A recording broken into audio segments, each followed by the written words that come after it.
ഉൽപ്പത്തി പുസ്തകം 41 അധ്യായം. 2 വർഷക്കാലം കഴിഞ്ഞപ്പോൾ ഫറവോ ഒരു സ്വപ്നം കണ്ടു. ഇതാ, അദ്ദേഹം നൈൽ തീരത്ത് നിൽക്കുന്നു. അപ്പോഴതാ, കാഴ്ചയ്ക്ക് അഴകുള്ള, ശരീരം കൊഴുത്ത 7 പശുക്കൾ നദിയിൽ നിന്ന് കയറി വരുന്നു. അവ ഞാങ്ങണ മധ്യേ മേയുന്നു. അതിനു പിന്നാലെ ഇതാ, കാഴ്ചയ്ക്ക് വിരൂപമായ, ശരീരം മെലിഞ്ഞ വേറെ 7 പശുക്കൾ നദിയിൽ നിന്ന് കയറി വരുന്നു. നദീതീരത്ത് അവ മറ്റു പശുക്കളുടെ അരികിൽ വന്ന് നിൽക്കുന്നു. എന്നിട്ട് കാഴ്ചയ്ക്ക് വിരൂപമായ, ശരീരം മെലിഞ്ഞ പശുക്കൾ കാഴ്ചയ്ക്ക് അഴകുള്ള, കൊഴുത്ത 7 പശുക്കളെ വിഴുങ്ങിക്കളയുന്നു. അപ്പോൾ ഫറവോ ഉണർന്നു. അദ്ദേഹം രണ്ടാമതും ഉറങ്ങുകയും സ്വപ്നം കാണുകയും ചെയ്തു. ഇതാ, പുഷ്ടിയും അഴകുമുള്ള 7 ധാന്യക്കതിരുകൾ ഒരേ തണ്ടിൽ വളർന്നു പൊങ്ങുന്നു. അവയ്ക്ക് പിന്നാലെ അതാ, ശുഷ്കിച്ചതും കിഴക്കൻ കാറ്റിൽ ഉണങ്ങിക്കരിഞ്ഞതുമായ 7 കതിരുകൾ കൂടി മുളച്ചു പൊങ്ങുന്നു. ശോഷിച്ച 7 കതിരുകൾ പുഷ്ടിയും സമൃദ്ധിയുമുള്ള കതിരുകളെ വിഴുങ്ങുന്നു. ഫറവോ ഉറക്കമുണർന്നപ്പോൾ ഇതാ, സ്വപ്നം മാത്രം. പ്രഭാതമായപ്പോൾ അദ്ദേഹത്തിൻ്റെ ആത്മാവ് അസ്വസ്ഥമായി. ഈജിപ്തിലെ എല്ലാ മന്ത്രവാദികളെയും അവിടുത്തെ എല്ലാ ജ്ഞാനികളെയും ആളയച്ചു വിളിച്ച് ഫറവോ തൻ്റെ സ്വപ്നം അവരോട് വിവരിച്ചു. എന്നാൽ ഫറവോയ്ക്ക് അവ വ്യാഖ്യാനിച്ചു കൊടുക്കാൻ ആരുമുണ്ടായില്ല. അപ്പോൾ പാനപാത്രവാഹക പ്രമാണി ഫറവോയോട് ഇപ്രകാരം പറഞ്ഞു: എൻ്റെ തെറ്റുകൾ ഇന്ന് ഞാൻ ഓർക്കാൻ ഇടയാകുന്നു. ഫറവോ തൻ്റെ ദാസന്മാരോട് കുപിതനായപ്പോൾ എന്നെയും പാചക പ്രമാണിയെയും കാവൽ സേനാനായകൻ്റെ വീട്ടിലെ തടങ്കലിൽ ഇട്ടിരുന്നല്ലോ. ഒരു രാത്രി ഞാനും അവനും സ്വപ്നം കണ്ടു. വ്യാഖ്യാനം സംബന്ധിച്ച് വ്യത്യസ്തതയുള്ള ഓരോ സ്വപ്നമാണ് ഞങ്ങൾ കണ്ടത്. അവിടെ കാവൽ സേനാനായകൻ്റെ ദാസനായ ഒരു ഹെബ്രായ യുവാവ് ഞങ്ങളുടെ കൂടെ ഉണ്ടായിരുന്നു. ഞങ്ങളുടെ സ്വപ്നങ്ങൾ അവനോട് വിവരിച്ചപ്പോൾ അവൻ ഞങ്ങൾക്ക് അവ വ്യാഖ്യാനിച്ചു തന്നു. ഓരോരുത്തനോടും അവനവൻ്റെ സ്വപ്നത്തിനൊത്താണ് അവൻ വ്യാഖ്യാനിച്ചത്. അവൻ ഞങ്ങൾക്ക് വ്യാഖ്യാനിച്ചു തന്ന പോലെ തന്നെ സംഭവിച്ചു. എന്നെ എൻ്റെ ഉദ്യോഗത്തിൽ പുനഃസ്ഥാപിച്ചു, അയാളെ തൂക്കിലിടുകയും ചെയ്തു. അപ്പോൾ ഫറവോ ജോസഫിനെ ആളയച്ചു വിളിച്ചു. അവർ അവനെ കുഴിയിൽ നിന്ന് തിടുക്കത്തിൽ പുറത്തു കൊണ്ടുവന്നു. അവൻ ക്ഷൗരം ചെയ്ത് തൻ്റെ വസ്ത്രങ്ങൾ മാറി ഫറവോയുടെ പക്കൽ വന്നു. ഫറവോ ജോസഫിനോട് പറഞ്ഞു: ഞാനൊരു സ്വപ്നം കണ്ടു, എന്നാൽ ആരും അത് വ്യാഖ്യാനിക്കുന്നില്ല. നീ സ്വപ്നം കേട്ട് വ്യാഖ്യാനിക്കാറുണ്ടെന്ന് നിന്നെക്കുറിച്ച് ഞാൻ കേട്ടിരിക്കുന്നു. ജോസഫ് ഫറവോയോട് ഇപ്രകാരം പ്രത്യുത്തരിച്ചു: ഞാനല്ല, ദൈവം ഫറവോയുടെ സമാധാനത്തിന് ഉതകുന്ന ഉത്തരം നൽകും. ഫറവോ ജോസഫിനോട് പറഞ്ഞു: എൻ്റെ സ്വപ്നത്തിൽ ഇതാ, ഞാൻ നൈൽ തീരത്ത് നിൽക്കുകയായിരുന്നു. അപ്പോൾ അതാ, ശരീരം കൊഴുത്ത, രൂപഭംഗിയുള്ള 7 പശുക്കൾ നദിയിൽ നിന്ന് കയറി വന്നു. അവ ഞാങ്ങണ മധ്യേ മേഞ്ഞു. അവയ്ക്ക് പിന്നാലെ ഇതാ, താഴ്ന്ന ഇനവും തീർത്തും വിരൂപവും ശരീരം മെലിഞ്ഞതുമായ മറ്റ് 7 പശുക്കളും കയറി വന്നു. അവയെപ്പോലെ വികൃതമായവ ഈജിപ്ത് നാട്ടിലെങ്ങും ഞാൻ കണ്ടിട്ടില്ല. ശോഷിച്ചു വികൃതമായ ആ പശുക്കൾ ആദ്യത്തെ 7 കൊഴുത്ത പശുക്കളെ വിഴുങ്ങിക്കളഞ്ഞു. എന്നാൽ അവ അവയുടെ ഉള്ളിലെത്തിയിട്ടും അവ ഉദരത്തിലെത്തിയെന്ന് ആർക്കും തിരിച്ചറിയാൻ കഴിയുമായിരുന്നില്ല. കാരണം കാഴ്ചയിൽ അവ ആദ്യത്തെ പോലെ തന്നെ വികൃതമായിരുന്നു. അപ്പോൾ ഞാൻ ഉണർന്നു. വീണ്ടും എൻ്റെ സ്വപ്നത്തിൽ ഞാൻ കണ്ടു. ഇതാ, ഒരേ തണ്ടിൽ വളർന്നു നിൽക്കുന്ന പുഷ്ടിയും അഴകുമുള്ള 7 കതിരുകൾ. ഇതാ, അവയ്ക്ക് ശേഷം മുളച്ചു വരുന്ന ഫലശൂന്യവും ശുഷ്കിച്ചതും കിഴക്കൻ കാറ്റിൽ ഉണങ്ങിക്കരിഞ്ഞതുമായ 7 കതിരുകൾ. ശുഷ്കിച്ച കതിരുകൾ 7 നല്ല കതിരുകളെ വിഴുങ്ങിക്കളഞ്ഞു. ഞാൻ മന്ത്രവാദികളോട് പറഞ്ഞു, എന്നാൽ അത് എനിക്ക് വേണ്ടി വിശദീകരിക്കാൻ ആരുമുണ്ടായിരുന്നില്ല. അപ്പോൾ ജോസഫ് ഫറവോയോട് പറഞ്ഞു: ഫറവോയുടെ സ്വപ്നം ഒന്ന് തന്നെ. ദൈവം ചെയ്യാൻ പോകുന്നത് എന്തെന്ന് അവിടുന്ന് ഫറവോയ്ക്ക് വെളിപ്പെടുത്തിയിരിക്കുന്നു. 7 നല്ല പശുക്കൾ 7 വർഷങ്ങളാണ്. 7 നല്ല കതിരുകളും 7 വർഷങ്ങൾ തന്നെ. സ്വപ്നം ഒന്ന് തന്നെ. അവയ്ക്ക് പിന്നാലെ കയറി വന്ന മെലിഞ്ഞവയും വിരൂപികളുമായ 7 പശുക്കളും 7 വർഷങ്ങളാണ്.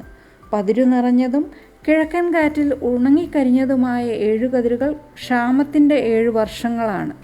ഞാൻ ഫറവോയോട് പറഞ്ഞ കാര്യം ഇതാണ്: ദൈവം ചെയ്യാൻ പോകുന്നത് എന്തെന്ന് അവിടുന്ന് ഫറവോയ്ക്ക് കാണിച്ചു തന്നിരിക്കുന്നു. ഇതാ, ഈജിപ്ത് നാട് മുഴുവനിലും വൻ സുഭിക്ഷത്തിൻ്റെ 7 വർഷങ്ങളാണ് വരുന്നത്.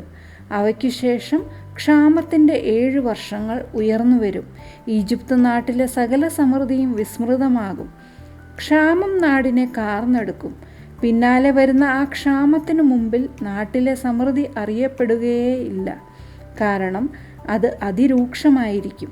ഫറവോയ്ക്ക് സ്വപ്നം തുടർച്ചയായി 2 തവണ ഉണ്ടായത് ദൈവത്തിൻ്റെ ഭാഗത്ത് നിന്ന് ഇക്കാര്യം ഉറപ്പിച്ചെന്നും ദൈവം അത് നിവർത്തിക്കാൻ തിടുക്കപ്പെടുന്നെന്നും ഉള്ളതുകൊണ്ടാണ്. അതുകൊണ്ട് ഇപ്പോൾ ഫറവോ വിവേകിയും ബുദ്ധിമാനുമായ ഒരാളെ കണ്ടെത്തി അവനെ ഈജിപ്റ്റ് ദേശത്തിനു മേൽ നിയമിക്കട്ടെ. രാജ്യത്ത് മേൽനോട്ടക്കാരെ നിയമിച്ച് സമൃദ്ധിയുടെ 7 വർഷങ്ങളിലും ഈജിപ്റ്റ് ദേശത്ത് നിന്ന് 1/5 ശേഖരിക്കാൻ ഫറവോ നടപടിയെടുക്കട്ടെ. വരാൻ പോകുന്ന ഈ നല്ല വർഷങ്ങളുടെ ഭക്ഷ്യവിഭവം മുഴുവൻ അവൻ ശേഖരിക്കട്ടെ. ഫറവോയുടെ കരത്തിൻ കീഴിൽ അവർ ഗോതമ്പ് സമാഹരിക്കുകയും ഭക്ഷ്യവിഭവം നഗരങ്ങളിൽ സൂക്ഷിച്ചു വയ്ക്കുകയും ചെയ്യട്ടെ. ഈജിപ്ത് നാട്ടിൽ ഉണ്ടാകാൻ പോകുന്ന 7 ക്ഷാമവർഷങ്ങളിലേക്കുള്ള രാജ്യത്തിൻ്റെ കരുതൽ ഭക്ഷ്യവിഭവമായിരിക്കും അത്. അങ്ങനെ നാട് പട്ടിണി കൊണ്ട് നശിക്കാതിരിക്കും. ഫറവോയുടെ ദൃഷ്ടികളിലും അവൻ്റെ സേവകരെല്ലാവരുടെയും ദൃഷ്ടികളിലും ഇക്കാര്യം നല്ലതായിരുന്നു. ഫറവോ തൻ്റെ സേവകരോട് പറഞ്ഞു, ഇവനെപ്പോലെ ദൈവത്തിൻ്റെ ചൈതന്യം തന്നിലുള്ള ഒരാളെ നമുക്ക് കണ്ടെത്താനാകുമോ? എന്നിട്ട് ഫറവോ ജോസഫിനോട് പറഞ്ഞു, ദൈവം നിന്നെ ഇവയെല്ലാം അറിയിച്ചു കഴിഞ്ഞിരിക്കെ നിന്നെപ്പോലെ ബുദ്ധിമാനും ജ്ഞാനിയുമായി ആരുമില്ല. നീ എൻ്റെ ഭവനത്തിന് മേലാളായിരിക്കും. എൻ്റെ ജനം മുഴുവൻ നിൻ്റെ വാക്കനുസരിക്കും. സിംഹാസനം സംബന്ധിച്ചു മാത്രം ഞാൻ നിന്നേക്കാൾ വലിയവനായിരിക്കും. ഫറവോ ജോസഫിനോട് തുടർന്ന് പറഞ്ഞു, നോക്കൂ, ഈജിപ്റ്റ് രാജ്യം മുഴുവൻ്റെയും മേൽ നിന്നെ ഞാൻ നിയമിച്ചിരിക്കുന്നു. ഫറവോ മുദ്രമോതിരം തൻ്റെ കയ്യിൽ നിന്ന് ഊരിയെടുത്ത് ജോസഫിൻ്റെ കയ്യിൽ ഇട്ടുകൊടുത്തു. അവനെ പട്ടുവസ്ത്രങ്ങൾ ധരിപ്പിച്ചു. അവൻ്റെ കഴുത്തിൽ ഒരു സ്വർണ്ണമാല അണിയിക്കുകയും ചെയ്തു. അദ്ദേഹം തനിക്കുണ്ടായിരുന്ന 2-ാം രഥത്തിൽ അവനെ എഴുന്നള്ളിച്ചു.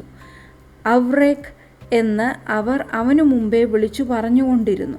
അങ്ങനെ അദ്ദേഹം അവനെ ഈജിപ്ത് രാജ്യം മുഴുവൻ്റെയും മേൽ നിയമിച്ചു. ഫറവോ ജോസഫിനോട് പറഞ്ഞു, ഞാൻ ഫറവോയാണ്. നിന്നെ കൂടാതെ ഈജിപ്റ്റ് ദേശത്തെങ്ങും ഒരുവനും തൻ്റെ കയ്യോ കാലോ ഉയർത്തുകയില്ല. ഫറവോ ജോസഫിനെ സാഫ്നത്ത് ഫാനൈ എന്ന് പേര് വിളിച്ചു. ഓനിലെ പുരോഹിതനായ പൊത്തിഫറായുടെ മകൾ അസ്നത്തിനെ അവന് ഭാര്യയായി കൊടുക്കുകയും ചെയ്തു. ജോസഫ് ഈജിപ്ത് രാജ്യത്ത് പര്യടനം നടത്തി. ഈജിപ്തിലെ രാജാവായ ഫറവോയുടെ മുമ്പിൽ സ്ഥാനീയനായപ്പോൾ ജോസഫിന് 30 വയസ്സായിരുന്നു. ഫറവോയുടെ മുമ്പിൽ നിന്ന് പുറപ്പെട്ട് ജോസഫ് ഈജിപ്ത് രാജ്യം മുഴുവൻ സഞ്ചരിച്ചു. സുഭിക്ഷത്തിൻ്റെ 7 വർഷം ഭൂമി സമൃദ്ധി ഉളവാക്കി.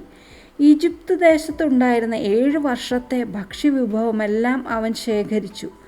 നഗരങ്ങളിൽ ഭക്ഷ്യം സംഭരിച്ചു വെച്ചു.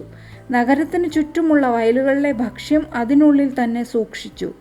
അളവെടുപ്പിന് അതീതമായതിനാൽ അളവ് നിർത്തിവെക്കുന്നതുവരെ ജോസഫ് കടൽ മണൽ പോലെ ധാന്യം ധാരാളമായി കൂമ്പാരം കൂട്ടി. ക്ഷാമവർഷം വരുന്നതിന് മുമ്പ് ജോസഫിന് 2 പുത്രന്മാർ ജനിച്ചു. ഓനിൻ്റെ പുരോഹിതനായ പൊത്തിഫറായുടെ മകൾ അസ്നത്താണ് അവനു വേണ്ടി അവരെ പ്രസവിച്ചത്. എൻ്റെ എല്ലാ കഷ്ടപ്പാടും പിതൃഭവനം സമസ്തവും മറക്കാൻ ദൈവം ഇടയാക്കിയിരിക്കുന്നു എന്ന അർത്ഥത്തിൽ ജോസഫ് തൻ്റെ കടിഞ്ഞൂൽ പുത്രന് മനാസെ എന്ന് പേരിട്ടു. 2-ാമന് എൻ്റെ കഷ്ടതകളുടെ നാട്ടിൽ ദൈവം എന്നെ സന്താനപുഷ്ടിയുള്ളവനാക്കിയിരിക്കുന്നു എന്ന അർത്ഥത്തിൽ എഫ്രായിം എന്ന് പേരിട്ടു. ഈജിപ്ത് ദേശത്ത് നിലനിന്ന സമൃദ്ധിയുടെ 7 വർഷങ്ങൾ അവസാനിച്ചു. ജോസഫ് പറഞ്ഞതുപോലെ ക്ഷാമത്തിൻ്റെ 7 വർഷങ്ങൾ വരാൻ തുടങ്ങി. എല്ലാ നാടുകളിലും ക്ഷാമമുണ്ടായി. എന്നാൽ ഈജിപ്ത് ദേശത്തെങ്ങും ആഹാരമുണ്ടായിരുന്നു. പിന്നീട് ഈജിപ്ത് നാട്ടിലെല്ലാം ക്ഷാമമായപ്പോൾ ജനം ഫറവോയുടെ അടുക്കൽ ആഹാരത്തിനായി കേണപേക്ഷിച്ചു. ഫറവോ ഈജിപ്തുകാരോടെല്ലാമായി പറഞ്ഞു, ജോസഫിൻ്റെ അടുത്തേക്ക് പോകുവിൻ, അവൻ നിങ്ങളോട് പറയുന്നത് ചെയ്യുവിൻ. ഭൂമുഖത്തെല്ലാം ക്ഷാമമുണ്ടായി. അപ്പോൾ ജോസഫ് ധാന്യപ്പുരകളെല്ലാം തുറന്ന് അവയിലുണ്ടായിരുന്ന ധാന്യം ഈജിപ്തുകാർക്ക് വിതരണം ചെയ്തു. ഈജിപ്ത് ദേശത്ത് പട്ടിണി രൂക്ഷമായിരുന്നു. ജോസഫിൻ്റെ പക്കൽ നിന്ന് ധാന്യം വാങ്ങാൻ ഭൂമി മുഴുവൻ ഈജിപ്തിലേക്ക് വന്നു. കാരണം എല്ലാ നാട്ടിലും ക്ഷാമം കൊടുമ്പിരി കൊണ്ടിരുന്നു.